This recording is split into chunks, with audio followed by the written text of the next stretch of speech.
ఇక తుదిఘట్టం కాబోతా ఉన్నది. మరొక్కసారి గట్టిగా అందరూ కూడా జై శ్రీరామ్, జై శ్రీరామ్, జై శ్రీరామ్, జై శ్రీరామ్, జై శ్రీరామ్. వెనక వైపున ఉన్నటువంటి వాళ్ళు కూడా కాస్త జాగ్రత్త. బాణం పొరపాటున గురి తప్పితే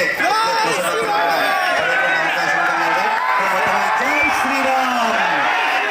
రాక్షస సంహారణం, చెడును నశింపజేసేటువంటి మహోత్కృష్టమైనటువంటి ఘట్టం ఇప్పుడు ప్రారంభమైంది. ఆ యొక్క నిపురవలు మొత్తం రావణాసురుని పూర్తిగా అసలైన దసరా పండుగ ఇప్పుడు మనకు ప్రారంభమైంది. ఇక్కడ దహింపబడి ఉండేటువంటి చెడు కూడా ఇక్కడ దహింపజేసుకోవాలి మనందరం కూడా. ఎందుకంటే భారతీయ సంస్కృతిలో సాంప్రదాయాలు బంధాలకు చాలా విలువ ఉన్నది. మన బంధాలను మనం నిలుపుకోవాలి. మనలో ఉండేటువంటి అసూయ రాగద్వేషాలన్నింటినీ కూడా నశింప